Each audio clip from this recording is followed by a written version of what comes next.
হযরত মাওলানা জুবায়ের সাহেব তো আমাদের এই পরিমাণ সম্মানের জায়গায়, যে আমি আপনাকে একটু যদি নোট করি যে একবার আমরা আমাদের মহল্লার মধ্যে ছিলাম, আমরা শুনতে পাইলাম যে হযরত মাওলানা জুবায়ের সাহেব একটু অসুস্থ হইছেন, ওনাকে আল্লাহ। হাসপাতালে নেওয়া হচ্ছে। আমরা মসজিদে মাশওয়ারায় ছিলাম, মানে সাথীদের মধ্যে একেবারে কান্নার রোল পড়ে গেল যে হায়, আমাদের জুবায়ের সাহেব অসুস্থ। 2-4 সাথী নামাজে দাঁড়ায় গেল, কেউ কেউ গিয়ে সদকা করে দিল, আবার কিছু সাথী দৌড়ায় হাসপাতালের দিকে গেল। উনি তো আমাদের এরকম মহব্বতের ব্যক্তি। হযরত মাওলানা জুবায়ের সাহেব যদি আবার ফিরে আসেন, নিজামুদ্দিনকে মারকাজ মেনে নেন, মাওলানা সাদ সাহেবকে আমির মেনে নেন, অর্থাৎ একসাথে কাজ করার জন্য আবার আগ্রহী হন, তো উনি আগে যেরকম সম্মানের জায়গায় ছিলেন, ওনাকে আমরা আবার সেরকম সম্মানের জায়গায় ফেরত নিব ইনশাআল্লাহ। ওলামায়ে কেরামকে আমি এই কলটুকু বলতেছি, মাওলানা জুবায়ের সাহেবের কল, মাওলানা জুবায়ের সাহেবের মুখে আমি শুনেছি যে কিয়ামতের দিন আল্লাহ ওলামাদেরকে জমা করবেন, আলেমদের মজমায় কথা বলতেছিলেন, তখন আমি ছাত্র ছিলাম। আল্লাহ তাআলা হযরত ওলামায়ে কেরামকে জমা করে বলবেন যে দেখো, আমি তোমাদের দিলের মধ্যে আমার ইলমকে এই জন্য জমা করি নাই যে তোমাদেরকে আজকে শাস্তি দিব, যাও তোমাদের সবাইকে আহ মাফ করে দিলাম। যে বিষয় নিয়ে মাওলানা সাদ সাহেবের ব্যাপারে সবচেয়ে বেশি বলা হয়, মানে বেশি নোংরা ভাবে বলা হয়, যে উনি বলছে আমি আমির, আমি আমির, আমাকে না মানলে না মানলে আমাকে আমাকে তোমরা আমির না মানলে তোমরা জাহান্নামে যাও, এরকম একটা কিছু কথা ওনার ব্যাপারে বলা হয়। আপনি যদি আমাকে ইয়েস। একটু সময় দেন, আমি একটু খুলে বলি। একটা একটা ঘটনা আমাদের কাছে জানা আছে, আমাদের ওই পক্ষের যারা পুরাতন সাথী ওনারাও জানেন, যে এই এই গ্যাঞ্জামটা যখন শুরু হয়, হ্যাঁ, মাওলানা ইব্রাহিম দেউলা সাহেব এবং মাওলানা আহমদ লাট সাহেব যখন নিজামুদ্দিন মহতারাম থেকে বের হয়ে যান। মহতারাম করি, হ্যাঁ আমরা ধরে নিলাম, তাদেরকে অনেককে আমি যেটা বুঝাইছি বা বললাম, ধরে নিলাম সাহাদ সাহেব ভুল। এর চাইতে বেশি তো আপনি কিছু বলতে পারবেন না। আপনি বলবেন সাহাদ সাহেব গোমরা, এর চাইতে বেশি তো কিছু বলতে পারবেন না। Okay fine. এখন এই গোমরা হলে আর তার অনুসারীরাও যদি তার আমল তার সাথে মিলে আমল করে, তো এটার দায় কি আপনার আমার? কারণ লা ইউকাল্লিফুল্লাহু নাফসান ইল্লা উসআহা। হযরত আপনি এখন বলবেন যে আমাদের উভয় পক্ষের সাথীরা কিভাবে মিলঝুল করতে পারে, এবং আমাদের থেকেই এটা মাঠ পর্যায় থেকে শুরু হয়ে যাক, এবং রোনাজারি চলুক, এবং আমাদের চোখের পানি পড়ুক যে হ্যাঁ আমরা চাই আবার সবাই মিলেমিশে কাজ করুক। আমার বিশ্বাস একজন নিতান্ত দুর্বল মানুষের চোখের পানিও যদি আল্লাহ কবুল করায় ফেলায়, মানে কবুল করে ফেলেন, তাহলে এনিওয়ে কোনো না কোনো ভাবে আল্লাহ পাক এটা সহজ করে দিবেন। কেমনে করবেন সেটা আস-সায়ু মিন্না ওয়াল ইতমামু মিনাল্লাহ। বলেন, আমি উভয়কে বলবো যে দেখেন, হুজুর আকরাম সাল্লাল্লাহু আলাইহি ওয়াসাল্লাম যে তিনটা কাজ নিয়ে আসছেন, ইয়াতলু আলাইহিম আয়াতি ওয়া ইউযাক্কিহিম ওয়া ইউআল্লিমুহুমুল কিতাবা আল্লিমুহুল ওয়াল কিতাবা হিকমা, ওয়াল হিকমা। সমস্ত আহলে সুন্নাত ওয়াল জামাতের সমস্ত ওলামায়ে কেরাম এই ব্যাপারে একমত যে নবীওয়ালা কাম তিনটা, অর্থাৎ নবীওয়ালা কামের তিনটা অংশ, দাওয়াত, তালিম, তাজকিয়া। আর এই পুরা কামটা হযরত ওলামায়ে কেরামকে ব্যতীত কখনোই আঞ্জাম দেওয়া সম্ভব না। ইন্নামা বুইসতু মুআল্লিমান, এটার মুস্তাহিক কে হইতে পারবে আলেম ছাড়া? হুজুর সাল্লাল্লাহু আলাইহি ওয়াসাল্লাম আমি ওস্তাদ হিসেবে আসছি, তো কোরআন সুন্নাহর ওস্তাদ কে? আলেম ছাড়া কে হইতে পারবে? হুজুর সাল্লাল্লাহু আলাইহি ওয়াসাল্লাম এবং সাহাবায়ে কেরামের সিরাতকে সামনে রেখে রেখে আমরা নিজেদেরকে যেন এতটুকু উসুলের মধ্যে রাখি যে আমার কোনো বেউসুলির কারণে আল্লাহ যেন আমারে বাদ দিয়া না দেয়। কেননা আমরা দেখি যে ফলের বাগান, ফুলের বাগান, এর মালিকরা মাঝে মাঝে বাগানে ঘোরে আর পচা ফলগুলো ছিঁড়া বাগান থেকে ফালায় দেয়। আমি তো এই ভয়ে থাকি যে পচা ফল হিসেবে আল্লাহ কোনোদিন এই বাগান থেকে যেন আমারে ফালায় না দেয়। মৌলানা জি। সাদ সাহেবের মতো মহানুভবতার কোনো উদাহরণ নাই। এত এত কিছু সত্ত্বেও হযরত মৌলানা জুহাইরুল ইসলাম সাহেব এখনো নিজামুদ্দিন মারকাজির ভিতরেই যে বাড়ি, সেই বাড়িতেই থাকেন। মাগরিবের মাঝে মাঝে দোয়ার জন্য মৌলানা জুহাইরুল ইসলাম সাহেবের ফয়সালা হচ্ছে, উনি মেম্বারে বসে দোয়া করতেছেন। কখনো কখনো আসতে পারেন, কখনো কখনো আসতে পারেন না, কিন্তু হযরত এখনো পাশাপাশি দস্তরখানে খানা খান। আমি একসাথে হযরতের সাথে খানা খেয়েছি, দেখলাম হযরত একটা রুটি আসছে, টুকরা করে একটু মৌলানা জুহাইরুল সাহেবকে দিলেন, একটু আমাকে দিলেন, একটু নিজে খাইলেন। এরকম তরকারির বাটি আসছে, এক টুকরা এক বাটি, ছোট্ট এক, ওরা ছোট ছোট স্টিলের পেয়ালা ব্যবহার করে, এক পেয়ালা মৌলানা ইয়ে জুহাইর লে লে খা লে ভাইসা খা, ऐसा বেটা তু খা লে, এরকম। মানে উনি দস্তরখানে খানা ভিতর থেকে আসতেছে, ছিঁড়ে ছিঁড়ে একটু এখানে দিচ্ছে। মানে সারা দুনিয়াতে এত গ্যাঞ্জাম, ওনার দস্তরখান দেখলে বোঝার কোনো উপায় নাই। আসসালামু আলাইকুম ওয়া রাহমাতুল্লাহ। নাহমাদুহু ওয়া নুসাল্লি আলা রাসূলিহিল কারীম, আম্মা বা'দ। সুপ্রিয় দর্শক শ্রোতা, দেশ ও প্রবাসে, কাছে ও দূরে, যে যেখান থেকেই আমাদেরকে দেখছেন ও শুনছেন, সকলকে আন্তরিক মোবারকবাদ জানাচ্ছি। আমি ইউসুফ মাহমুদী, এবং আপনাদের প্রত্যেককেই আমন্ত্রণ জানাচ্ছি আমাদের আজকের এই বিশেষ লাইভ অনুষ্ঠানে। বন্ধুরা, আজ আমরা আলোচনা শুনবো তাবলীগের উভয় গ্রুপের বা উভয় দলের যে সংবাদ সম্মেলন হলো, এই সংবাদ সম্মেলনের ফলাফল আসলে কি, এবং আনুষঙ্গিক আরো কিছু কিছু বিষয় আমরা আলোচনা শুনবো ইনশাআল্লাহ। আজকে আমাদের সম্মানিত মেহমান রয়েছেন মুফতি সফিউল্লাহ মাক্কি হাফিজাহুল্লাহ, যিনি মুগদা বড় মসজিদের খতিব ও মারকাজুস সুফা আল ইসলামিয়া মাদ্রাসার শাইখুল হাদিস ও প্রিন্সিপাল। আমরা হযরতের সাথে একটু সালাম বিনিময় করে আসি। আসসালামু আলাইকুম মুহতারাম, কেমন আছেন? ওয়ালাইকুম আসসালাম ওয়া রাহমাতুল্লাহি ওয়া বারাকাতুহু। জি, আলহামদুলিল্লাহ, আল্লাহ পাক ভালো রাখছেন। আপনি ভালো আছেন? আলহামদুলিল্লাহ, আমরাও ভালো আছি। আমি গতকালকে ওলামায়ে কেরাম সংবাদ সম্মেলন করেছেন। আজকে সাদ আচ্ছা, ঠিক সাহেবের আছে। অনুসারীরা সংবাদ সম্মেলন করেছেন। এই ২ টা সংবাদ সম্মেলনের ফলাফল কি? ইতিমধ্যে একটা সুসংবাদ এরকমও আছে যে আমরা জেনেছি মিডিয়ার মাধ্যমে। আ আমার ব্যক্তিগত ওয়েতে ব্যস্ততার কারণে আমার একদম গোড়া পর্যন্ত খবর নেওয়া সম্ভব হয়নি। তবে মিডিয়ার মাধ্যমে জেনেছি যে ওলামায়ে কেরাম নাকি ওই অবস্থান থেকে সরে এসছেন। তো এটা আমাদের আলোচক সাহেব মুফতি সফিউল্লাহ মাক্কি হযরত সাহেব বলবেন।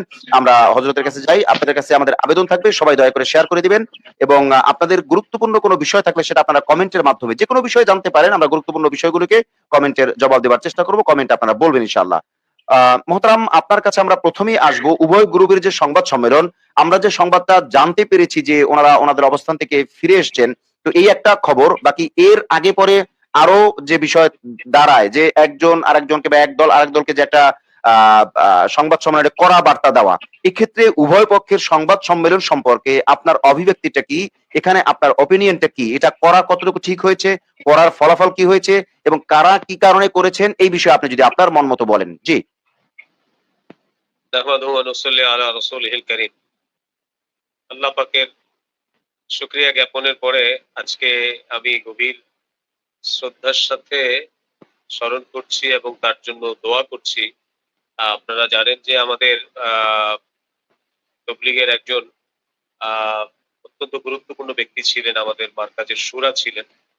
আ এই বিভক্তিরও অনেক আগের থেকেই যিনি শুরা ছিলেন, আমাদের নাসিম সাহেব ইন্তেকাল করেছেন। ইন্না লিল্লাহি ওয়া ইন্না ইলাইহি রাজিউন। আল্লাহ তাআলা হযরতকে মাগফিরাত করেন এবং জান্নাতের উচ্চ মাকাম দান করেন।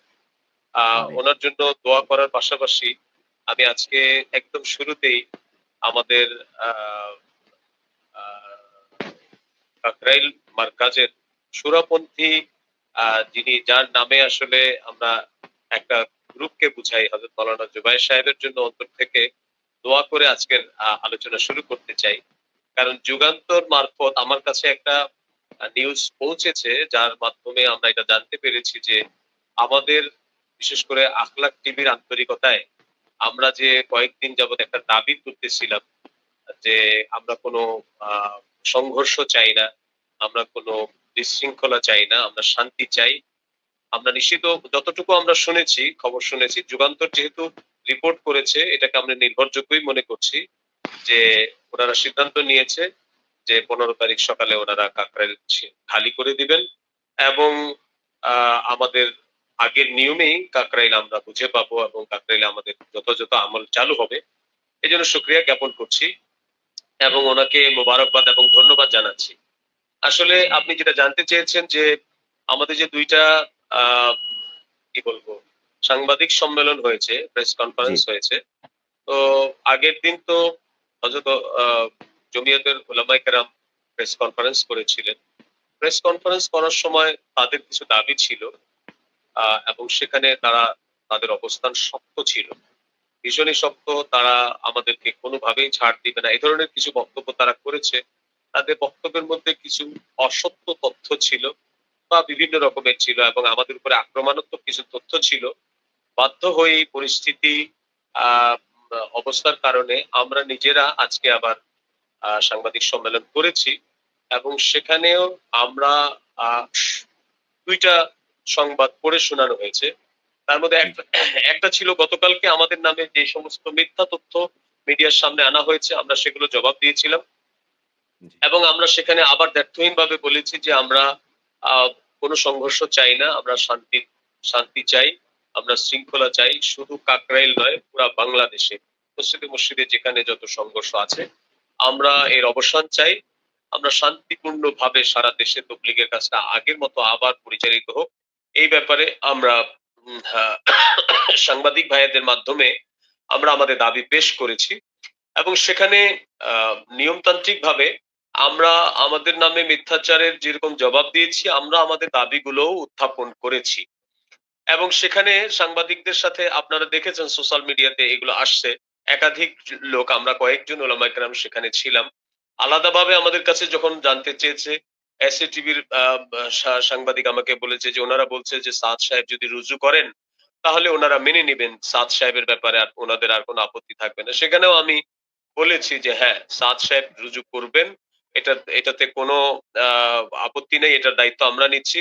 সাদ সাহেবকে বাংলাদেশে আসার অনুমতি দেওয়া হোক অথবা তাকে আনার একটা তরতিব করা হোক, একটা ব্যবস্থা করা হোক।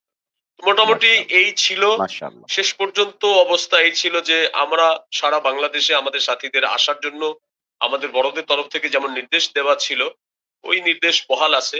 বৃহস্পতিবার রাত্রে সবাই রওনা করে আসবে। আর যেহেতু আগের থেকেই আমাদের উপস্থিতির পিছনে কোনো সংঘর্ষ উদ্দেশ্য ছিল না, আমরা কাকরাইলে আমাদের নিয়মতান্ত্রিক আমাল চালু করব। সেক্ষেত্রে যেহেতু একটা বাধার আলোচনা আসছে, সেই হিসেবে আমাদের উপস্থিতির সংখ্যা বৃদ্ধির জন্যই আমরা দেশের বিভিন্ন অঞ্চল থেকে সাথীদেরকে আসতে বলেছিলাম। ওই সিদ্ধান্ত এখনো বহাল আছে। সাথীরা আসবে, হয়তো আমাল করবে, বড়রা যতক্ষণ থাকতে বলেন, অবস্থান করতে বলেন। এই আমালের পরে মহতারাম, আবার যার যার নিজ নিজ মহতারাম, জেলায় চলে যাবে। একটু একটু ইন্টারাপ্ট করা দরকার। জি। সিদ্ধান্ত আমিও দেখছি, মাত্র পত্রিকা দেখলাম, বার্তা 24 এটাতেও দেখলাম, আরো বিভিন্ন পত্রিকায় দেখলাম যে মানে এই লাইভ চলা অবস্থায় যে ওনারা এটা সিদ্ধান্ত সরে আসছেন আগের জায়গা থেকে। তো এরপরে আর আপনাদের অনুসারীদের আসার কোনো প্রয়োজন বোধ করছেন কিনা? আসলে মানে আমি যেটা আগেই বলেছি যে আমাদের অনুসারীদের আসার পিছনে আসলে কোনো মানে সংঘর্ষের জন্য আমরা আগের থেকেই ডাকি নাই, ১ নম্বর কথা। জি, ২য় জি, নম্বর কথা হলো, যেহেতু সব জায়গা থেকে প্রস্তুতি নেওয়া হয়েছে, আবার আপনি সহ আরো বেশ কিছু লোক তারা আশঙ্কাও করেছে বিভিন্ন ভাবে যে জি, সাথীরা আসলে সাক্ষাতেই সব বিষয় তাদের সামনে তারা বিভিন্ন রকমের বার্তা জেলা পর্যায়ে পাচ্ছে। আমি আপনি যেরকম জি, সবসময় মিডিয়ার মাধ্যমে সবগুলো পাচ্ছি, প্রত্যন্ত গ্রাম অঞ্চলে অনেক সাথীরাই জানে না, তাদেরকে বিভ্রান্ত করা হচ্ছে যে এদেরকে কাকরাইল থেকে বের করে দেওয়া হয়েছে, কাকরাইলে এদের আর কোনো অংশ নাই। এগুলো করে সাথীদেরকে আর কি ব্ল্যাকমেইল করা হয় আর বলা হয় যে এখন তোমরা ওই দল ছেড়ে দাও, আমাদের সাথে চলে আসো, এরকম একটা বিষয়।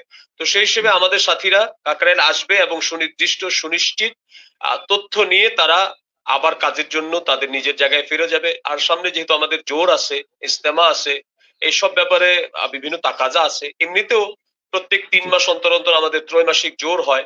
তো সাথীরা কাকরাইলের বাড়ি যখন থাকে, যেহেতু এখানে জায়গার বড় এবং এটা আমাদের মার্কাজ, ত্রৈমাসিক জোরগুলো মূলত আমাদের এখানেই হয়, কাকরাইলে হয়। সেই জি। হিসেবে সেই হিসেবে ওনারা আসবেন, শান্তিপূর্ণ অবস্থান করবেন এবং যতক্ষণ বড়রা বলেন ততক্ষণ অবস্থান করার পরে এরপরে আবার যেহেতু মেহনত আছে, ওনারা যার যার জায়গায় ফিরে যাবেন। জি, জি। ক্ষেত্রে হ্যাঁ, জি, তবে বলুন। এখানে আমি আপনাকে আপনাকে একটু নোট করতে চাই। যেমন আমি আওয়ার ইসলামের একটা খবর দেখলাম। সেখানে ওনারা সংবাদের শিরোনামটা করেছে যে মৌলানা সাদ সাহেব আসতেছে না, আর কাকরাইল আগের নিয়মে চলবে। এটা ওনারা ওনাদের মতো করে বিভিন্ন তথ্য ছড়াচ্ছেন, যেটা পুরা সংবাদের সাথে আমরা একমত না। কেননা মহতারাম, আমরা আমাদের এখানে দাবি একটা সাহেব ছিল যদি না যে আমরা শুধু কাকরাইলে যাব। হ্যাঁ। মহতারাম, সাদ সাহেব আসবেন কি আসবেন না এটা তো একটা পার্ট, এটা একটা পার্ট। হ্যাঁ, এটা কিন্তু ভিন্ন একটা যদি পার্ট। এই যে আগের আমি নিয়মে এটা চলে। আমি এটা কোট করলাম যে এই বিষয়টা তাদের এই জি, এই চিঠির সাথে আমরা একাত্মতা ঘোষণা করছি। চিঠিতে তারা যা বলছে সব আমরা মেনে নিয়েছি। বিষয়টা এরকম না। কাকরাইলে জি, আমাদের দাবি ছিল। সেটা আমরা আলহামদুলিল্লাহ ওনারা মেনে নিয়েছে। আমরা সাধুবাদ জানিয়েছি। কিন্তু আমাদের আরো ২ টা দাবি আছে যে ৭ বছর থেকে আমরা বৈষম্যের শিকার হচ্ছি। ১ম ইজতেমা আমাদের চাই এবং ৭ বছর থেকে আমাদের হযরতজি আসতে পারে না। কিন্তু ওই পক্ষের মাওলানা আহমদ দেউলা সাহেব, দুঃখিত আহমদ লাট সাহেব এবং ইব্রাহিম দেউলা সাহেব প্রতি বছরই ইজতেমায় আসতেছেন। এখানেও আমরা জি। বৈষম্যের শিকার হচ্ছি। আমাদের এই ২ টা দাবি এখনো আমরা এই দাবির উপরে অনড় আছি এবং আমরা এই দাবির আ আ মহতারাম, আশা করব যে আমার এই দাবি পুরা হবে ইনশাআল্লাহ। আমার প্রশ্নটা ছিল যে সাদ সাহেবের আসা না আসা এটা তো একটা প্রসঙ্গ। এটাও তো ওনারা এখনো মানে নাই। জি, বাকি ওনারা জি, যেটা জি। মেনেছেন, বার্তা 24 আমার সামনে যেটা রয়েছে তারা হেডলাইন করেছে যে কাকরাইল মসজিদে তাবলীগের কাজ আগের মতোই চলবে। এটা হলো হেডলাইন শিরোনাম। অবশ্যই তো এটা এটা কাকরাইল মসজিদ যদি অবশ্যই না, না, এটা এখানে একটা বোঝার অবশ্যই দরকার হলো। সুসংবাদ। এটা জি, অবশ্যই সুসংবাদ এবং এটার জন্য, এই সিদ্ধান্তের জন্য আমি আমার বক্তব্যের শুরুতেই হযরত মাওলানা জুবাইর সাহেবকে আমি সাধুবাদ জানিয়েছি এবং উনার সাথে যারা আছে সবার জন্য মোবারকবাদ জানিয়েছি। এটা অবশ্যই সুখের খবর। এটা আমরা আ যেটা ভালো হয়েছে সেটা অবশ্যই প্রশংসা করব। এটা অত্যন্ত খুশি এবং আমি এই ক্ষেত্রে আ মাওলানা ইউসুফ মাহমুদীকেও ক্রেডিট দিব। পুরা ক্রেডিটটা আ আমরা কেউ আল্লাহ একা আল্লাহ নিব না। কবুল করুক। কিন্তু মাওলানা ইউসুফ মাহমুদীরও অবদান আছে বলে আমি মনে করি। এরকম একটা আলহামদুলিল্লাহ। সে ভালো সিদ্ধান্ত আসার পিছনে অনেক ভালো একটা ভূমিকা রেখেছে হযরত মাওলানা ইউসুফ মাহমুদী সাহেব, দামাত বারাকাত। করে দিবেন। মহতারাম, আপনি যে অংশটুকু বলছিলেন যে আপনি স্থায়ী সমাধান চান, এই স্থায়ী সমাধানটা আপনার জেহেনে অর্থাৎ ২ পক্ষকে খুশি করে কিভাবে হতে পারে একটা স্ট্রাকচার যদি আপনি বলতেন, তাহলে এটা আমাদের জন্য একটা জানার বিষয় হতে পারে। জি, আসলে এই স্থায়ী সমাধানের রূপরেখাটা এটা আমি আমাদের বড়দের সাথে কথা না বলে এরকম সোশ্যাল মিডিয়াতে আমি ব্যক্তি পর্যায় থেকে বলতে চাচ্ছি না, কারণ এটা একটা জি, সেন্সিটিভ বিষয়। আমরা জি, স্থায়ী সমাধান চাই, বাকি আমরা আসলে মাননেওয়ালা জামাত। আমরা আমাদের বড়দেরকে মেনে মেনেই তো কাজ করছি। আমাদের জি, বাংলাদেশের বড়রা আছে, আমাদের নিজামুদ্দিনের বড়রা আছে। জি, সমস্যাটা তো আসলে আমাদের থেকে শুরু হয়নি, নিজামুদ্দিন থেকে শুরু হয়েছে। নিজামুদ্দিন থেকে কাকরাইল, কাকরাইল হয়ে এটা আমাদের পর্যায় পর্যন্ত পৌঁছে গেছে। এখন বুঝতে পেরেছি। সমাধানটাও মূলত ওনারা করতে হবে। সমাধানটা ওনারা করতে হবে। আমি শুধু বাংলাদেশের এই সমস্যার সমাধান চাই না। আমি আবার এটা দেখতে চাই যে হযরত মাওলানা ইব্রাহিম দেওলার সাহেব, মাওলানা আহমদ লাশ সাহেব, ওনারা আমাদের প্রাণের লোক ছিলেন। ওনারা আবার নিজামুদ্দিন মারকাজে ফেরত যাবেন। ওনারাও মারকাজে থাকবেন। আবার এই মারকাজ আমরা ২ ভাগ না হয়ে সবাই আগে যেরকম মেহনত করতাম আবার সেরকম মেহনত করব। এটাই আমার অন্তরের চাওয়া। এটা আমার অন্তরের চমৎকার, প্রত্যাশা। চমৎকার। বিভক্তির মাধ্যমে আলহামদুলিল্লাহ। জি। বিভক্তির মাধ্যমে আমি সমাধানের কোন নকশা খুঁজতে চাই না। যদিও একটু সময় লাগুক। আমি চাই তবলিগের মেহনত যেরকম এক মার্কাজ থেকে পুরা পৃথিবীতে এটা পরিচালিত হয়ে আসছিল, আবার আমরা সেদিকে যেতে চাই। জি মোহতারাম, আপনি চমৎকার বলেছেন। আপনার যে এই খোলা দিলের কথাগুলো আমার কাছে অত্যন্ত ভালো লেগেছে। আমরা আরো গুরুত্বপূর্ণ বিষয় আসতেছি, কিন্তু দুঃখজনক হলো সত্য, আপনাকে অনেকক্ষণ যাবত আমরা কথা শুনতেছি ক্লিয়ারলি, কিন্তু আপনাকে আমরা দেখছি যে আপনি স্ক্রিনে ফেঁসে আছেন, মানে একটা অবস্থায় আটকে আছেন ভিডিওতে। তো এটা একটু যারা মেইনটেন্যান্স আছে ওনাদের সহযোগিতা নিলে আপনাকে হয়তো আউট করে আবার ইন করলে সহজ হবে ইনশাআল্লাহ। আমরা দোয়া এই করে দেন। ক্ষেত্রে একটা গুরুত্বপূর্ণ প্রশ্ন আপনাকে করব। আপনি অবশ্যই জানেন, একটু হয়তো ঠিক করে আপনার দেন। হাত হয়েই এসেছে যে হ্যাঁ, মৌলানা জুবায়ের সাহেব দামাত বরকাতুহুল আলিয়া হযরতের কাছে একটি খোলা চিঠি দেওয়া হয়েছে আপনাদের পক্ষ থেকে। এই খোলা জি। চিঠিটা আসলে এর সারাংশটা কি? এর মোলাখ্খাসটা যদি আমাদেরকে একটু শোনাইতেন। হ্যাঁ, এই চিঠিটা আমার কাছেও আছে। আমরা সাংবাদিক সম্মেলনে পড়ে শুনিয়েছি। আমাদের তরফ থেকে এক ভাই পড়ে শুনিয়েছেন। তো খোলা চিঠির মূল বক্তব্য এটা ছিল আমাদের সুরা হযরত ওয়াসিফুল ইসলাম সাহেবের তরফ থেকে আমাদের ওই পক্ষের সুরা হযরত মাওলানা জুবায়ের সাহেবের জন্য। মূল জি, চিঠিটা মূলত এটা ছিল এবং সেখানে মূল বক্তব্য এটা ছিল যে, "হযরত, আমরা একসাথে ৫০ বছরের উপরে বা তার চেয়েও বেশি সময় ধরে একসাথে জি, আমরা মেহনত করেছি। এখন জীবনের একেবারে শেষ লগ্নে এসে এইভাবে আলাদা হয়ে বিভক্ত হয়ে আমরা এই দুনিয়া থেকে এই অবস্থায় যেতে চাই না। আমরা আবার মিলিত হইতে চাই, একসাথে কাজ করতে চাই।"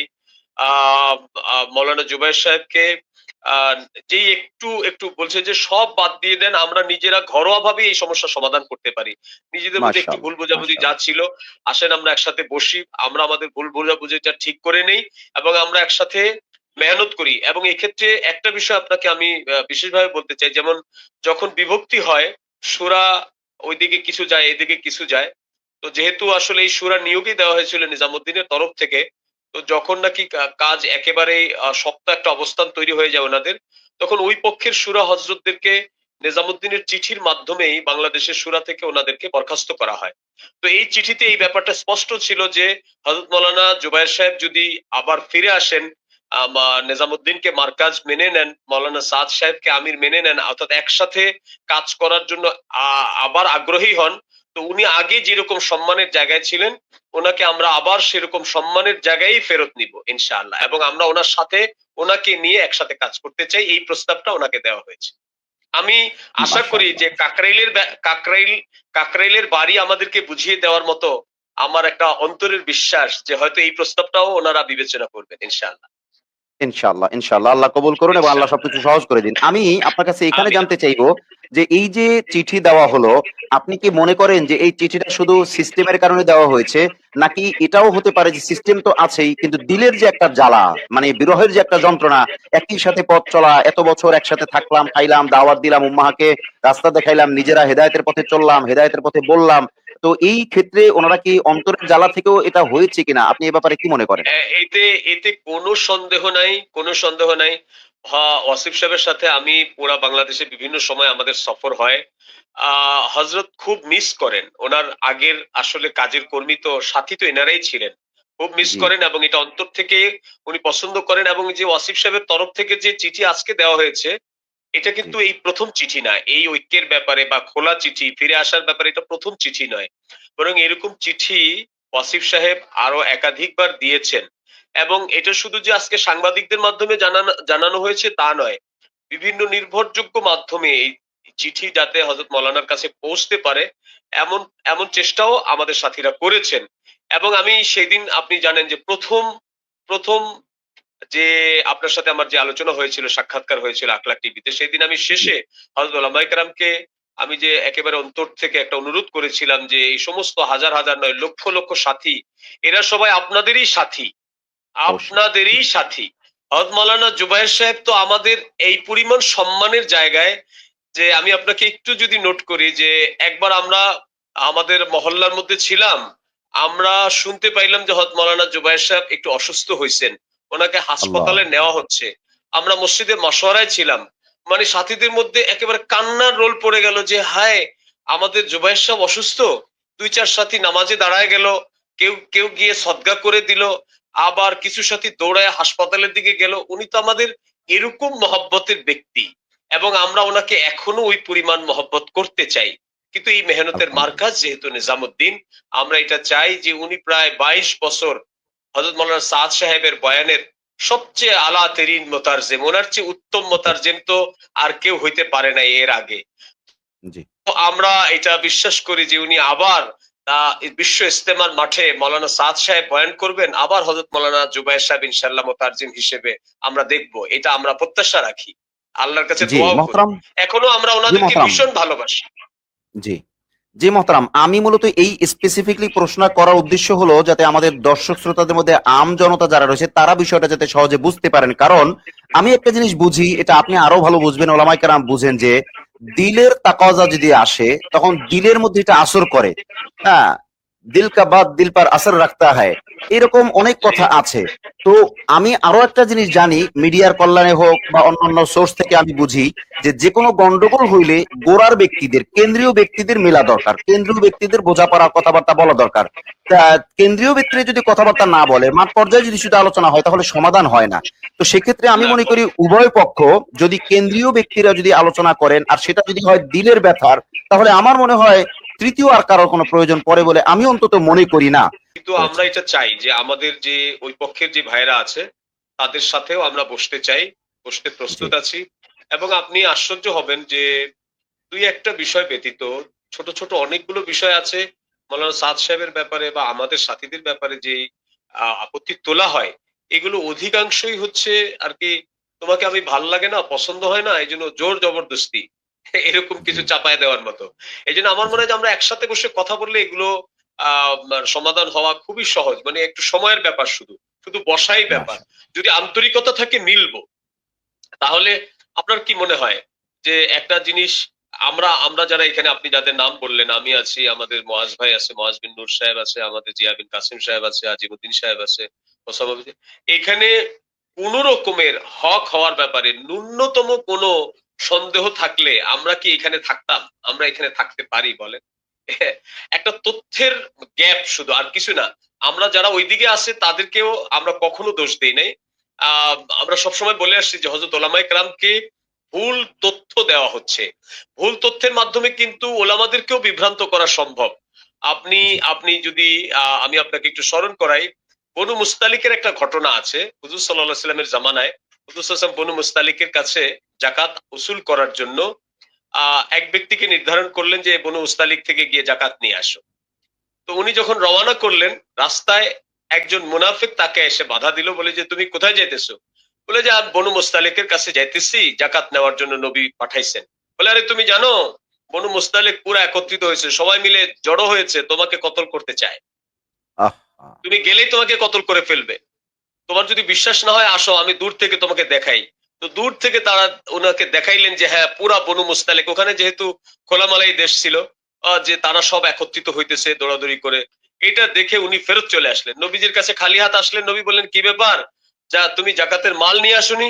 বলে ইয়া রাসূলুল্লাহ আপনি আমাকে কাদের কাছে পাঠাইলেন? ওরা তো আমাকে সিদ্ধান্ত নিছে যে আমি তাদের কাছে গেলেই তারা আমাকে হত্যা করবে। এই কথার উপরে রাসূলুল্লাহ সাল্লাল্লাহু আলাইহি ওয়াসাল্লাম নারাজ হইলেন এবং সমস্ত সাহাবীদেরকে জমা করলেন এবং বললেন যে তোমরা রাত হইলে বনু মুস্তালিকের উপরে এমন ভাবে হামলা করবে যেন ওদেরকে মাটিতে মিশায় দিবে। এই ইতিমধ্যে আল্লাহ তাআলার তরফ থেকে ওহী চলে আসলো হুজুর আকরাম সাল্লাল্লাহু আলাইহি ওয়াসাল্লামের কাছে যে ইয়া রাসূলুল্লাহ, আপনি কোনো বিষয়ে সঠিক তথ্য না জেনে অত তাড়াতাড়ি সিদ্ধান্ত নিবেন না। এর মধ্যে বনু মুস্তালিকের একজন প্রতিনিধিও চলে আসলো যে ইয়া রাসূলুল্লাহ, আমরা তো শুনেছিলাম যে আপনার প্রতিনিধি যাকাত উসুল করার জন্য আমাদের কাছে যাবে, তো সে কেন গেল না কেন আমাদের গেল কাছে? না কেন? জি। হুজুর সাল্লাল্লাহু আলাইহি ওয়াসাল্লাম বললেন যে আরে কিভাবে যাবে, তোমরা তো সিদ্ধান্ত নিছো তাকে কতল করার জন্য। তো বনু মুস্তালিকেরই প্রতিনিধি বললেন, ইয়া রাসূলুল্লাহ, এটা তো হইতেই পারে না, বরং আমরা যখন খবর পেয়েছি যে রাসূলুল্লাহ সাল্লাল্লাহু আলাইহি সাল্লামের প্রতিনিধি যাকাত উসুল করার জন্য আমাদের কাছে আসতেছে, তখন আমাদের সর্দার এবং আমরা সবাই মিলে এই কথা আলোচনা করেছি যে হুজুর সাল্লাল্লাহু আলাইহি সাল্লাম সম্মানিত আর হুজুরের প্রতিনিধিও সম্মানিত। আর এই প্রথম হুজুরের তরফ থেকে যাকাত উসুল করার জন্য কোনো প্রতিনিধি আমাদের কাছে আসতেছে, প্রত্যেক বাড়িতে গিয়ে গিয়ে তার যাকাত উসুল করতে কষ্ট হবে।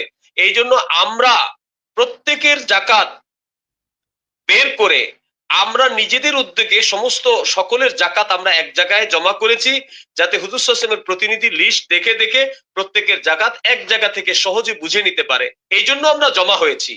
কিন্তু জি। মাঝখানে একটা পক্ষ মুনাফেক, সে ওই জমা হওয়াটাকেই ভুল ব্যাখ্যা করেছে যে তুমি ওখানে গেলে তারা সিদ্ধান্ত নিছে তোমাকে কতল করবে। তো দেখেন, জি। একটা ভুল মেসেজের মাধ্যমে কিন্তু হুজুর সাল্লাল্লাহু আলাইহি সাল্লামও সিদ্ধান্ত দিয়ে দিয়েছেন যে রাত হইলে তোমরা তাদের উপরে হামলা করে বসবে। তো আমরা ভাইজান, আমাদের দেশে যে সমস্ত ওলামায়ে কেরাম যারা আমাদের ব্যাপারে শক্ত অবস্থান নিয়েছেন, কথা বলছেন, আমরা একটু তাদেরকে অপরাধী ভাবি না।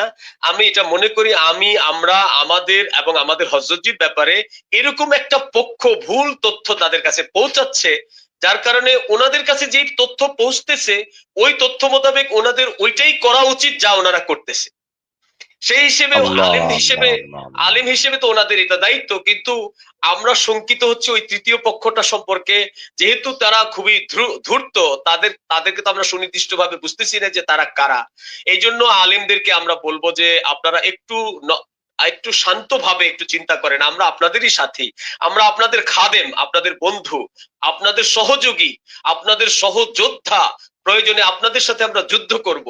আমাদের ব্যাপারে আপনারা ভুল বুঝবেন না, কেউ ভুল তথ্য দিতে পারে, কিন্তু মৌলানা সাদ সাহেব এই কথাগুলো বলেছেন, এটার সঠিক কোনো তথ্য কিন্তু কেউ কোনোদিন প্রমাণ করতে পারেনি। তারা ইউটিউব ফেসবুকে ছোট ছোট কাট পিস, এটা সেটা। আমি যদি আপনাকে ছোট্ট একটা বিষয় বলি, যে বিষয় নিয়ে মৌলানা সাদ সাহেবের ব্যাপারে সবচেয়ে বেশি বলা হয়, মানে বেশি নোংরা ভাবে বলা হয়, যে উনি বলছে আমি আমির, আমি আমির, আমাকে না মানলে না মানলে আমাকে তোমরা আমির না মানলে তোমরা জাহান্নামে যাও, এরকম একটা কিছু কথা ওনার ব্যাপারে বলা হয়।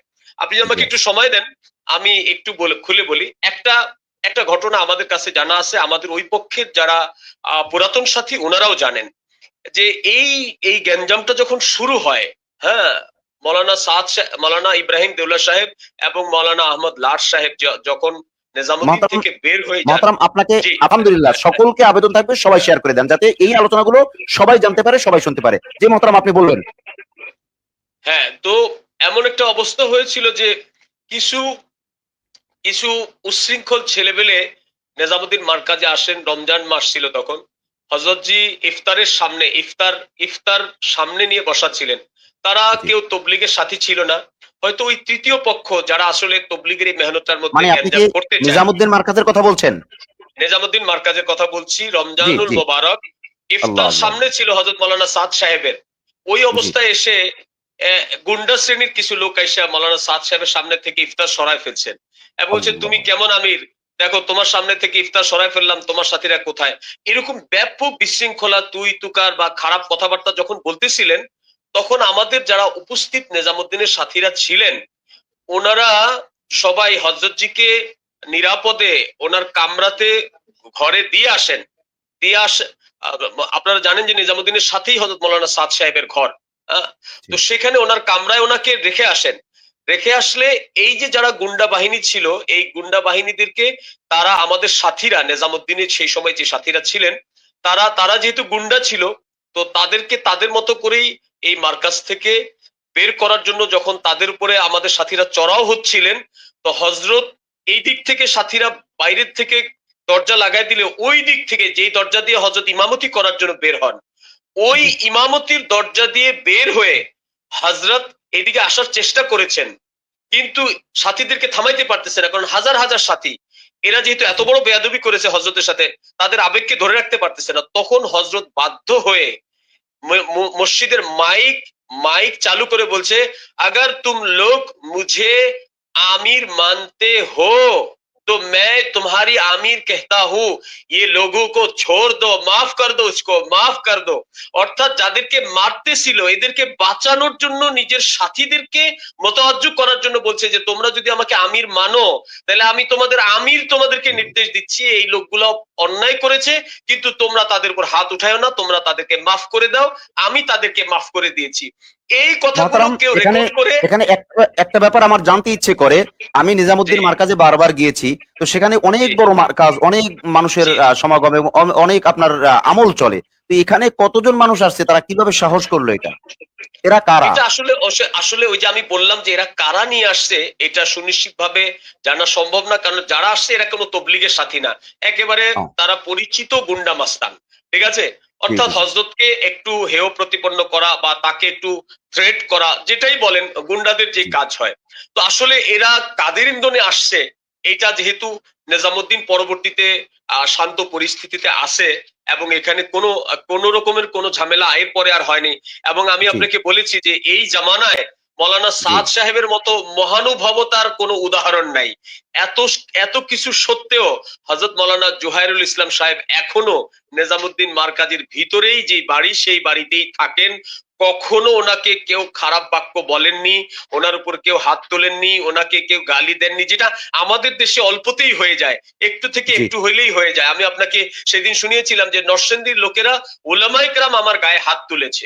হ্যাঁ, হুম, আমার গায়ে হাত তুলেছে, অথচ সামান্যতম সৌজন্যতা তারা আমার সাথে দেখায়নি, আমার জি পরিচয়টা তারা জানা সত্ত্বেও। কিন্তু এখনো পর্যন্ত হযরত মৌলানা সাদ সাহেব সর্বোচ্চ দরজার মহানুভবতা দেখাচ্ছেন, যে এত গ্যাঞ্জামের পরেও আমি আমি এটা মনে করি যে মৌলানা সাদ সাহেবও হয়তো এই অপেক্ষায় আছেন যে আমার এই সমস্যার সমাধান হয়ে যাবে, আমার সাথী কোথায় যাবে, আমার সাথেই থাকবে।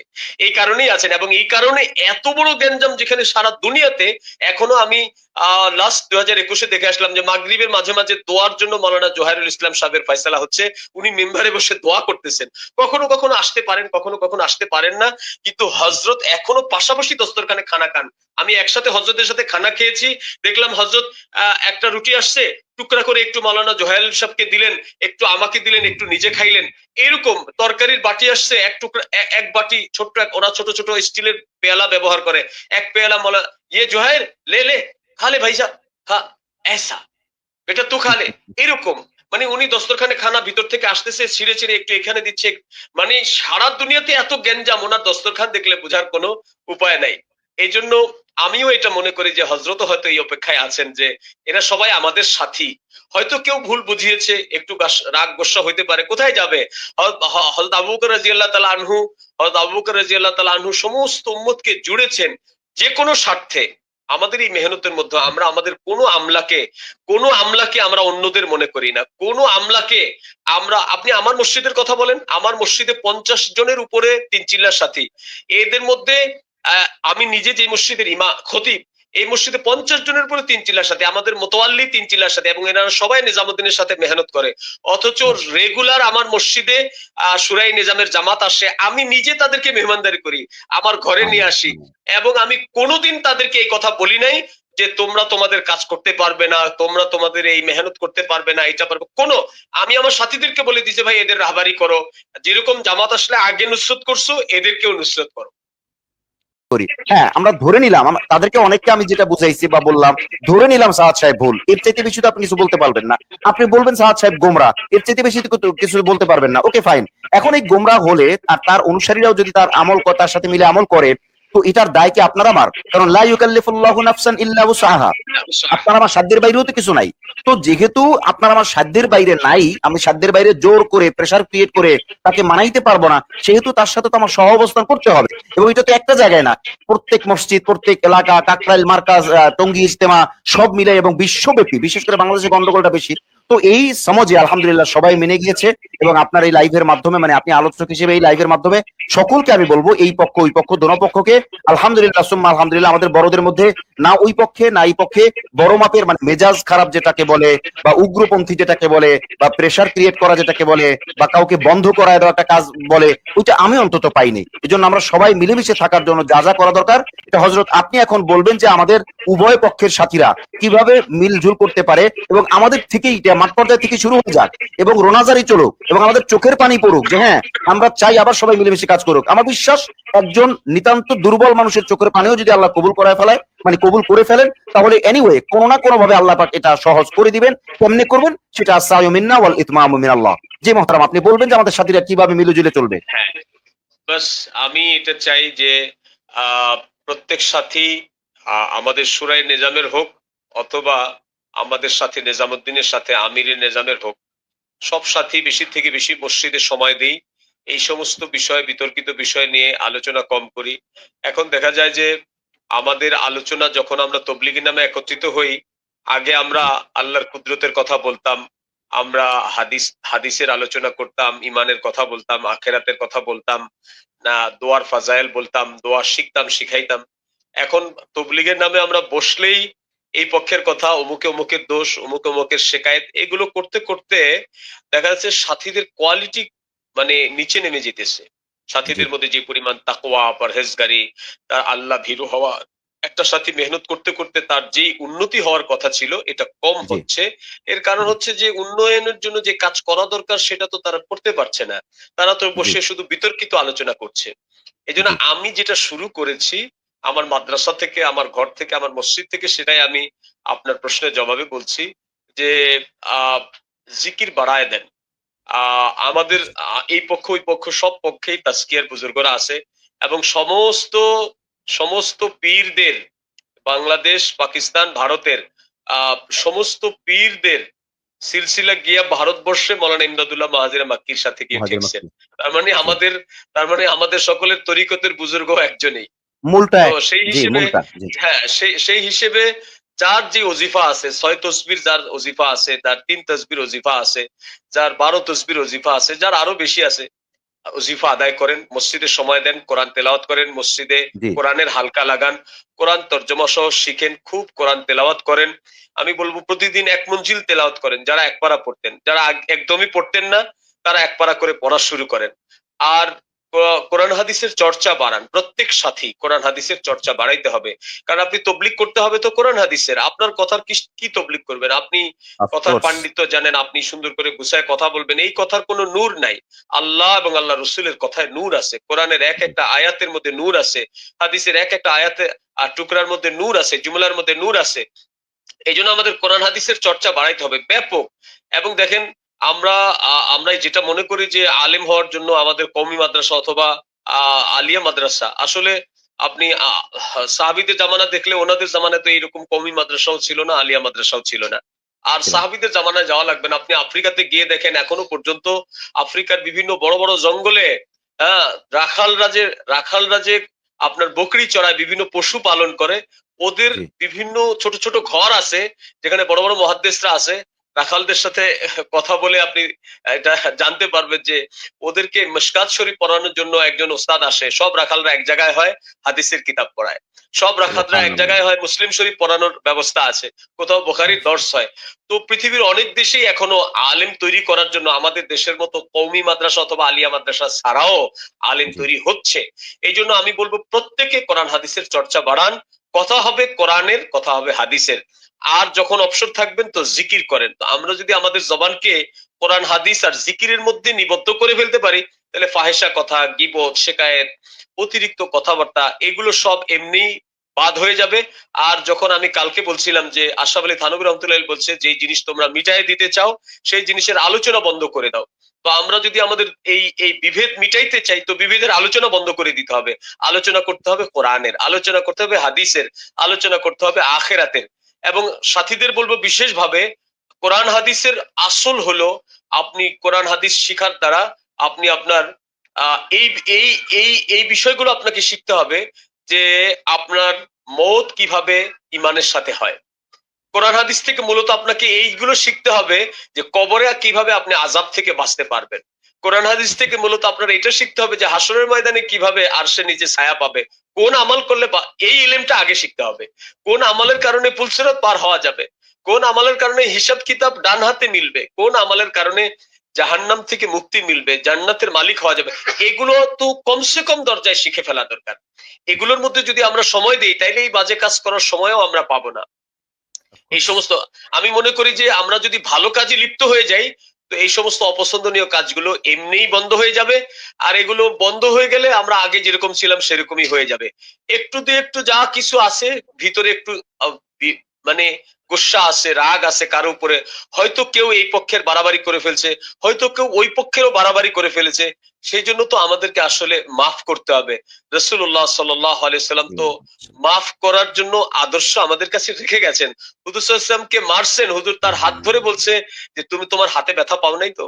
হুজুর সাল্লাল্লাহু আলাইহি আল্লাহ সাল্লামকে কষ্ট দেওয়ার আল্লাহ জন্য হুজুরের বিছনাধারী সব ময়লা করে রাখছে, হুজুর সেগুলো ধুইতেছেন আর ভাবতেছেন যে আমি কেন সারা রাত আমার মেহমানের খবর নিলাম না, মেহমান না জানি আহ রাতে কত কষ্ট পেয়েছে।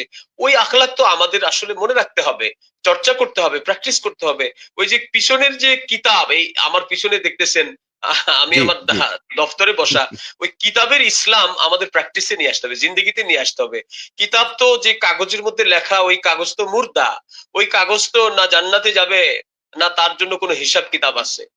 হিসাব কিতাব আমাদের হবে, ওই কিতাবের ইসলাম আমাদের জিন্দগিতে প্র্যাকটিসে নিয়ে আসতে হবে। বড় বড় ওলামা ইকরামকে তো নসিহত করার বা তাদেরকে উপদেশ দেওয়ার দুঃসাহস আমি করি না, কিন্তু আমি বলবো সবাই শান্তভাবে যদি একটু চিন্তা করি, আমি মনে করি আমার এই কথাগুলো ওনারাও জানেন এবং ওনারাও ওনাদের সাথীদেরকে নসিহত করেন। আমি মনে করি যদি একটু শান্তভাবে আমরা চিন্তা করতে পারি তাহলে আমাদের মিলে যাওয়া শুধু একটু সময়ের ব্যাপার, একটু বসাই শুধু বাকি, আনুষ্ঠানিকতাই শুধু বাকি। এছাড়া তো আমরা মিলেই আছি। আমাদের আল্লাহ এক, আমাদের নবী এক, আমাদের তবলিগ এক। এখনো পর্যন্ত যারা বলে যে আমরা নিজামুদ্দিন মানি না, তারাও নিজামুদ্দিনের আবিষ্কার করা 6 নম্বরেই বলে। জামাতে গিয়ে তারাও নিজামুদ্দিন থেকে যেই গাছতের আদব শিখছে সেটাই বলে। তারাও মসজিদে ওই 5 কামের কথাই বলে, যেই 5 কাম নিজামুদ্দিন থেকে আসছে, সেটা যে হযরতজির জামানা থেকে আসুক, মার্কা এই জিনিসগুলো তো নিজামুদ্দিন থেকে আসছে। তো কেমন যেন ওনারা আসলে নিজামুদ্দিনেরই আছে, শুধু একটু গোস্সা হয়ে কইতেছে যে না এখন আর আমরা নিজামুদ্দিনের সাথে নাই। একটু গোস্সা ঠান্ডা হয়ে গেলে আবার এরা তো আসলে কাম ওইটাই করতেছে, নিজামুদ্দিন যা শিখাইছে। এমন না যে নিজামুদ্দিন যে 6 নম্বর শিখাইছে ওইটা তারা বদলায় ফেলাইছে, নিজামুদ্দিন যে ফাজাইল আমাল লিখছে এটা তারা বদলায় ফেলাইছে, নিজামুদ্দিন যে গাছতের আদব শিখাইছে এটাও তারা বদলায় নাই, নিজামুদ্দিনের শিখানো তরিকায় এখনো তারা ইস্তেমা করে। সবই ঠিক আছে, সবই যেন ঠিক আছে, জাস্ট রিটার্ন ব্যাক। মানে আমরা সবাই অপেক্ষা করছি আমাদের এই সম্মানিত মেহমানদের নিজেদের নিজেদের মার্কাজে ফিরে আসার ব্যাপারে।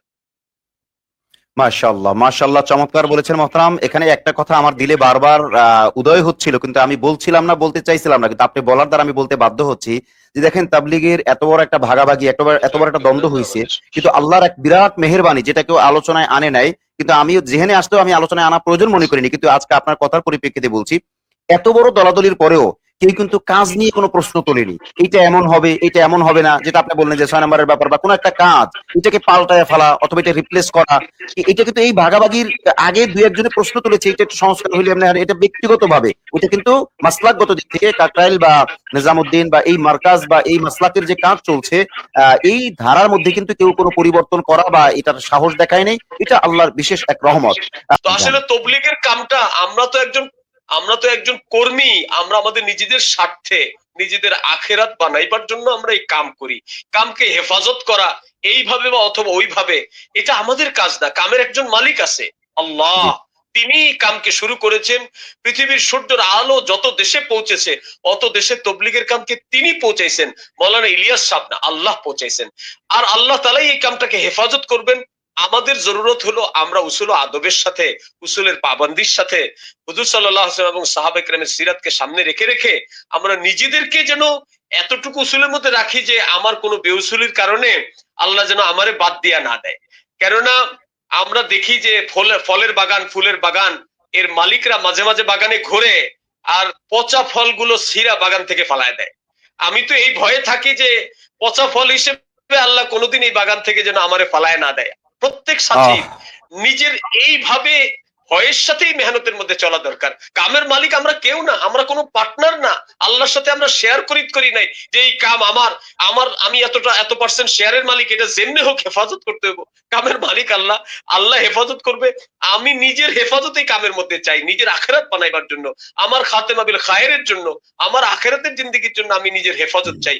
এই জন্য কোনো বেউসুলি, কোনো বেয়াদবি যেন আমার দ্বারা এমন না হয়ে যায় যার কারণে আল্লাহ ওই যে তরকারির বাগানের মালিকের মতো, ফলের বাগানের মালিকের মতো আল্লাহ পোকরা ফল অথবা পচা ফল মনে করে যেন আমার এই বাগান থেকে ফালায় না দেয়। আমি এতটুকু আদবের প্রতি লক্ষ্য রাখার আবেদন আমাদের দোনো পক্ষের সমস্ত তবলিগের কর্মীদের কাছে রাখছি।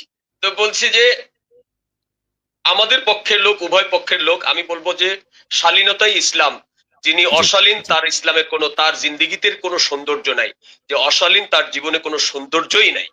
এই জন্য নিজের সৌন্দর্যকে নষ্ট করবেন না। হুজুর আকরাম সাল্লাল্লাহু আলাইহি ওয়াসাল্লাম ঘরে ছিলেন, একজন ব্যক্তি আসলেন, হুজুর সাল্লাল্লাহু আলাইহি ওয়াসাল্লামকে অকথ্য ভাষায় গালিগালাজ করলেন। আম্মা আয়েশা রাদিয়াল্লাহু তাআলা আনহা পিছনে ছিলেন, ওই লোক গালিগালাজ করে চলে গেলেন, হুজুর চুপচাপ ছিলেন। আম্মা আয়েশা রাদিয়াল্লাহু তাআলা আনহা বললেন, ইয়া রাসূলুল্লাহ, এই ব্যক্তি আপনাকে এতগুলো গালি দিল, সব কয়টা মিথ্যা তহমত দিল আপনাকে, আপনি একটাও কথা বললেন না, জবাব দিলেন না। হুজুর বললেন যে আরে ওনার কারণে কি আমি আমার ব্যক্তিগত শরাফত থেকে নিচে নেমে যাব? আমি আমার শরাফত নষ্ট করব? আমি আমার ভদ্রতাকে নষ্ট করব? এই জন্য আমি বলবো যারা তবলিগ করি এবং হযরত ওলামায়ে কেরাম আছি, ওলামায়ে কেরামকে আল্লাহ তাআলা এত শান দিয়েছেন, এত শান দিয়েছেন, কিয়ামতের ময়দানে নবীদের পরে সবচেয়ে উঁচা মাকাম হযরত ওলামায়ে কেরামের হবেন, হযরত ওলামায়ে কেরামের হবেন। এবং এবং আল্লাহ তাআলা ওলামায়ে কেরামকে, আমি এই কওলটুকু বলতেছি মাওলানা জুবায়ের সাহেবের কওল, মাওলানা জুবায়ের সাহেবের মুখে আমি শুনেছি যে কিয়ামতের দিন আল্লাহ ওলামাদেরকে জমা করবেন, আলেমদের মজমায় কথা বলতেছিলেন, তখন আমি ছাত্র ছিলাম। আল্লাহ তাআলা হযরত ওলামায়ে কেরামকে জমা করে বলবেন যে দেখো, আমি তোমাদের দিলের মধ্যে আমার ইলমকে এই জন্য জমা করি নাই যে তোমাদেরকে আজকে শাস্তি দিব, যাও তোমাদের সবাইকে মাফ করে দিলাম। তো আমি বলবো যে আল্লাহ তাআলা ওলামায়ে কেরামদেরকে এত বড় মাকাম দিয়েছেন, তো ওলামায়ে কেরামের গোস্বা তো এত সস্তা হওয়া উচিত না যে যেখানে সেখানে এই সস্তা গোস্বা দেখাবে। ওলামায়ে কেরামের গোস্বা, একজন আমাকে এসে বলছিল, হুজুর আপনি কি আমার সাথে গোস্বা করছেন? তো আমি তাকে এই জবাবটা দিয়েছিলাম যে আমার গোস্বা এত সস্তা না যে আমি যারটার সাথে গোস্বা করব। এই বেচারা মানে এতটা শরম পাইছে যে এরপরে সে আমার সাথে 3 মাস দেখা করে নাই। তো ব্যাপারটা তো এরকমই। আমি আমার ছাত্রদেরকে, আমার শিক্ষকদেরকে মাঝে মাঝে এই কথা বলি যে ভাই, কেউ যদি আপনাকে গালি দেয়, আমার মনে, আমি জুমার বয়ানেও গত সপ্তাহে বলেছি যে কেউ যদি আপনাকে গালি দেয় মানে সে আপনাকে একটা কিছু দিল, তার মানে কেউ আপনাকে একটা কিছু দিলে আপনার তো গ্রহণ করা না করার এখতিয়ার আছে। আমি বললাম যে ভাই, আমার এই ফোনটা আমি মুফতি কি বলে ইউসুফ মাহমুদীকে হাদিয়া দিলাম, তো ইউসুফ মাহমুদী গ্রহণ করতেও পারে, নাও করতে পারে। ভাই আপনার এই এত কম দামি ফোন আমার পছন্দ হয় নাই, আপনার ফোন দিয়ে আপনি লাইভে আসতে পারেন না, এটা আমি নিব না, এরকম না নেওয়ার এখতিয়ার আছে। তো কেউ আমাকে যদি একটা গালি দেয়, ওই গালিটা যদি আমার পছন্দ না হয়, তো আমি তাকে বলতে পারি যে ভাই আপনার গালিটা আমার পছন্দ হয় নাই, আপনার গালি আপনার কাছেই রাখেন, আমি এটা নিব না। আমি এটা করে আসতেছি কারণ এই পর্যন্ত আমাকে যে পরিমাণ গালি দেওয়া হয়েছে, মানে হয়তো এগুলো সব জমা করলে আমার উপর একটা অহুত পাহাড় জমা হয়ে যাবে। তো এই জন্য আমি শান্ত আছি, আল্লাহ আমাকে শান্ত রেখেছে। আমার মাদ্রাসা 5 বার ভাঙা হয়েছে, আমাকে 5-6 বার মেরে ফেলার চেষ্টা করা হয়েছে, পুলিশ দিয়ে ধরায় নিয়ে যাওয়া হয়েছে, নানান রকম হ্যারাসমেন্ট। কিন্তু আমি আজকে লাইভে আপনার সাথে চ্যালেঞ্জ করতে পারি যে আমি এই পুরো 7 বছরে এত কিছু সত্ত্বেও একবারের জন্য হযরত ওলামায়ে কেরামের বিপক্ষে একটা শব্দও বলিনি, ওলামায়ে কেরামের বিরুদ্ধে একটা জুমলাও বলিনি। গালি দেওয়া তো দূরের কথা, বিপক্ষেই কোনো কথা বলিনি, একটাও না। কেউ পারবে না, শত শত হাজার হাজার বয়ান রেকর্ডিং আছে আমার ব্যাপারে, দেখতে পারেন। তো এই জন্য বলবো যে আমার কিচ্ছু হয়নি, আমাকে লোকেরা গালি দিয়েছে, আমি সেটা গায়ে মাখিনি, আমার কিচ্ছু হয়নি। এই জন্য বলবো যে ওলামায়ে কেরাম বড় সম্মানিত। আপনারা জিদের কারণে হোক, যে কারণে হোক, কিছু গোস্বা আছে, হয়তো আপনার কাছে কোনো একটা কারণ আছে যে হ্যাঁ কেউ আপনার সাথে বেয়াদবি করেছে, যে কোনো কারণেই হোক, যেহেতু আপনি নবীজির ওয়ারিস, আপনি আপনি বিষয়টাকে নিজের মধ্যে সামলায় নেন, এই ক্ষমতা আপনার আছে। কারণ আল্লাহ তাআলা আপনার সিনাকে উলুমে ওয়াহি জমা করার জন্য এমনি এমনি কবুল করেন নাই। এই সিনা বড় মকবুল সিনা, এটা অনেক, এই সিনায় অনেক জায়গা আছে। এই লোকগুলোকে একটু জায়গা দিয়ে দেন, এক কর্নারে রেখে দেন। সুবহানাল্লাহ। একটু শান্তভাবে আশা করব। এবং সবাইকে অনুরোধ করব, ইউসুফ মাহমুদী ভাইয়ের পক্ষ থেকে, আমার পক্ষ থেকে, আমাদেরকে কেউ বকাঝকা করবেন না। আমরা আপনাদের সাথে 2-3 দিন ছিলাম। আমরা আপনাদের সাথে মানে যে ঘটনাগুলো ঘটতেছে এগুলো উত্তরণের জন্য আমরা আপোষের মধ্যে আলোচনা করেছি যে কিভাবে আমরা সমাধানের দিকে যেতে পারি। আমার মনে হয় অনেক সমাধান হয়েছে, অনেক সমাধান হয়েছে দেশে বিদেশে। আমার কাছে হাজার হাজার মেসেজ আসছে এই পরিমাণ যে আমি মানে আমার মোবাইল হ্যাং হয়ে যাচ্ছে মেসেজ রিসিভ করতে করতে। তারা বলেছে যে হুজুর অনেক বিষয় আমাদের কাছে জানা ছিল না, অনেক তথ্য আমাদের কাছে গলত ছিল।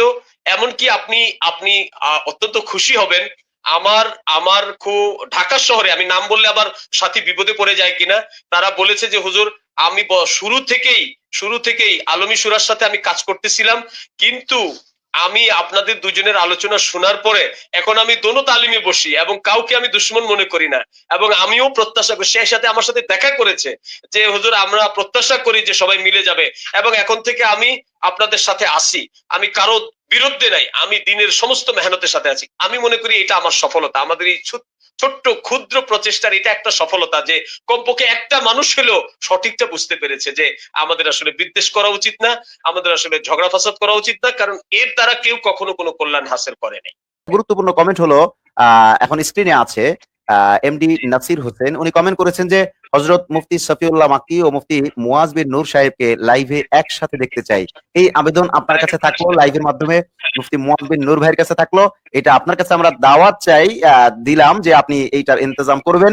কবে কখন কিভাবে কোন বিষয় সেটা নিতান্তই আপনাদের পার্সোনাল ব্যাপার, যেহেতু দর্শকদের আবেগ আবেদন সেহেতু আপনারা থাকবেন। সাথে সাথে আমি ওই প্রস্তাবটাও করব আলেমদের পক্ষ থেকে, আলেম তো সবাই, আলেম যারা আলেম তো সবাই, বাকি আলমী সুরার যে পক্ষে যারা আলেম রয়েছেন, আলমী সুরা বলেন, জি আলমী সুরার পক্ষে যারা রয়েছেন ওনাদের থেকেও আমি এই দাওয়াতটা দিব।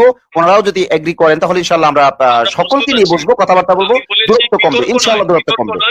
বিতর্ক জি নয়, মাহতারাম, আমরা মিল মহব্বতের জন্য আলোচনায় বসতে আমরা প্রস্তুত আছি। আমি ভাই আলহামদুলিল্লাহ। মুয়াজ বিন নূরের সাথে কথা এক্ষেত্রে বলবো ইনশাআল্লাহ, মাওলানা মুয়াজ বিন নূর সাহেবের হতে সাথে আমি পারে, কথা বলবো।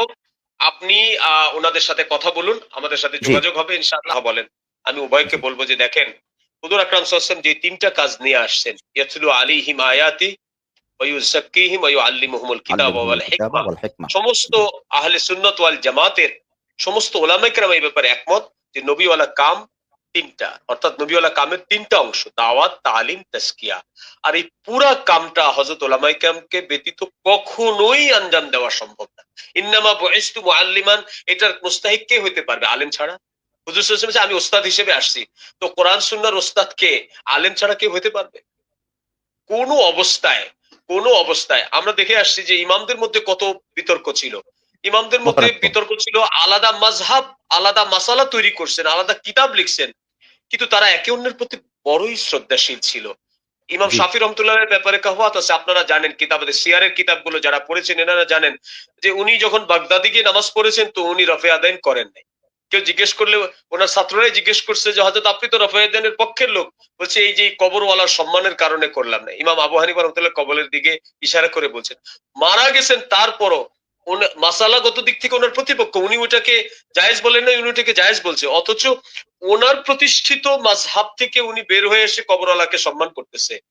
আমরা ছোট্ট ছোট্ট সুবহানাল্লাহ, একটু বিষয়, উনি সুরাপন্থী, উনি আলমী সুরাপন্থী, উনি ইমারতপন্থী, এখন আমার প্রতিপক্ষ হিসেবে সে যে আলেম তাকে আমরা মানে একটা তেজপাতার মতো মনে করতেছি না, কারণ প্রতিপক্ষ হওয়ার কারণে। এইটা তো উচিত জি না। সে যতই প্রতিপক্ষ হোক সেও একজন আলেম, আলেমের সম্মান যেন ন্যূনতম না কমে। কেননা একজন আলেমকে যে মহব্বত করলো সে যেন কেমন যেন একজন নবীকে মহব্বত করলো। যে কোনো একজন আলেমকে দেখতে গেল সে কেমন যেন কোনো নবীকে দেখতে গেল। যে কোনো একজন আলেমের সাথে খানা খাইলো সে কেমন যেন একজন নবীর সাথে খানা খাইলো। তো যে কোনো একজন আলেমের সাথে বিদ্বেষ রাখলো, একজন আলেমকে তাচ্ছিল্য করলো, তাইলে কথাটা কি হবে? এই কথাটা তো সেম আমাদের উল্টা, সবার উপলব্ধি করা উচিত। জি তো এই জি জন্য আল্লাহ আমাদের সবাইকে বুঝদান করেন, এই পক্ষের হোক ওই পক্ষের হোক, সমস্ত সাথীদেরকে বলবো কোন আলেমের ব্যাপারে কোন অবস্থায় কেউ যদি কোনো আলেমের ব্যাপারে বিদ্বেষ রাখে তার পুরা প্রজন্মের মধ্যে কেউ আলেম হওয়ার সম্ভাবনা নাই। এই জন্য আমার আল্লাহ হযরত বলতেন, আল্লাহ আল্লাহ আল্লাহ, যার খেলাফত আমার পর্যন্ত পৌঁছতে, হযরত বলতেন যে ওলামায়ে কেরামের খুনকে ডরাও, ওলামায়ে কেরামের খুনকে ভয় পাও, ওলামায়ে কেরামের জুমলাকে ভয় পাও। ওলামায়ে আমার একজন ওস্তাদ ছিলেন মাওলানা দিন মোহাম্মদ সাহেব, উনি বলতেন আল্লাহ দুনিয়াতে যাকে জলিল করতে চায় তাকে আল্লাহ তাআলা কোনো আল্লাহর বলি এবং বিচক্ষণ কোনো আলেমের বিতর্কের মধ্যে তারে লাগায় দেয়। এই জন্য ওলামায়ে কেরামের ব্যাপারে জবান খোলার ব্যাপারে আমরা সবাই কথা বলবো সাবধানে। হযরত মাওলানা সাদ সাহেব কোনো সাধারণ মানুষ নয়, উনি একজন বড় মাপের আলেম এবং উনি বুখারী শরীফ পড়ান এবং ওনার সিলসিলা, উনি জন্মগতভাবে কুরাইশ বংশের লোক, আবু বকর রাদিয়াল্লাহু তাআলা আনহু পর্যন্ত। আপনার কাছে কোনো আপত্তি থাকলে সেই আপত্তি আমাদের আকাবেরে আসলাফদের তরতিবে তার কাছে পর্যন্ত পৌঁছান, জবাবদিহি করেন।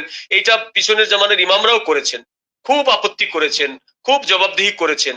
কিন্তু ব্যক্তিকে আপনি একজন অসম্মান আলেম করেননি। হিসেবে সম্মান করে কথা বলতে হবে। জি। আলেমকে সম্মান করে কথা বলতে, সাদ গোমরা, সাদ হাফেজ না, সাদ আলেম না, সাদ রে আসতে দেওয়া হবে না, রক্তের বন্যা বয়ে দিব, এগুলো খুব খারাপ। আরে মৌলানা সাদ সাহেব 30 বছরের উপরে নিজামুদ্দিন মার্কাজে তারাবি পড়ান, উনি হাফেজ না হলে তারাবি কেমনে পড়ান? তো উনি আলেম না হলে বুখারী শরীফ কেমনে পড়ান? হায়াতুস সাহাবা কেমনে পড়েন? বুঝতে হবে। এই জন্য আমি শুধু সাদ সাহেবের ব্যাপারে বলি নাই, কারণ সাদ সাহেবের ব্যাপারটা কিন্তু শুধু সাদ সাহেবের মধ্যে থাকে নাই, আপনারা দেখেছেন এটা কিন্তু আমাদের কওমি মাদ্রাসার মধ্যেও হয়েছে। আমি সেদিন বলেছিলাম যে আমাদের আহমদ শফি সাহেবের সাথে কি হয়েছে। বিভিন্ন জায়গায় মাদ্রাসাগুলোতে বিদ্রোহ হচ্ছে, ছাত্ররা পর্যন্ত ওস্তাদদের ব্যাপারে এহতেরাম হারায় ফেলতেছে। এই চর্চাটা উল্টায় ফেলতে হবে, এই পৃষ্ঠাটা উল্টায় ফেলতে হবে। ওলামায়ে কেরামের শান ছাত্রদের সামনে, ছাত্ররা নিজেদের জীবন দিয়ে ওস্তাদদেরকে সম্মান করেছে, নিজেদের জীবনের চেয়ে বেশি ভয় পেয়েছে, ওস্তাদদের ছায়াকে পর্যন্ত ভয় করেছে। আজকে একটু থেকে একটু নিজেদের মতের বিরুদ্ধে গেলে ওস্তাদ মহতামিমদের বিরুদ্ধে বিদ্রোহ করার সাহস পাচ্ছে ছাত্ররা। আমরা এগুলোকে যেন আর আশকারা না দিই, কেউ না, কোনো জায়গা থেকে না। কেননা এই কওমি মাদ্রাসাগুলো আমাদের ইসলামের দুর্গ। এই কওমি মাদ্রাসাগুলো আমাদের অস্তিত্বের জায়গা। ইসলাম জি। যদি কওমি মাদ্রাসাগুলো এই বাংলাদেশে না থাকতো, তো এই দেশের অধিকাংশ মানুষকে পাশ্চাত্যের সভ্যতা ইতিমধ্যে নাস্তিক বানায় ফেলতো। এই জন্য এই কওমি মাদ্রাসাগুলো আমাদের হেফাজত করতে হবে, এবং এই কওমি মাদ্রাসাগুলো তো এই উলামায়ে কেরামই এখান থেকে আলেম তৈরি করতেছেন। সুতরাং আলেমদের প্রতি যদি আমাদের অন্তরে বিদ্বেষ চলে আসে, তাহলে এর চেয়ে বড় নোকসান আর এই উম্মতের আর কেউ করতে পারবে না, এর চেয়ে বড় ক্ষতি আর কেউ করতে পারবে না। এই জন্য অন্তরে প্রত্যেক ব্যক্তি, সে যদি আপনি তবলিগের সময় নাও লাগায় কিন্তু সে একজন আলেম, তাকে আপনি আলেম। সর্বোচ্চ দরজায় নবীর নায়েব হিসেবে সম্মান করেন। আমি এই শেষ অনুরোধ করে আজকের এই অনুষ্ঠান থেকে বিদায় নিচ্ছি। আসসালামু আলাইকুম।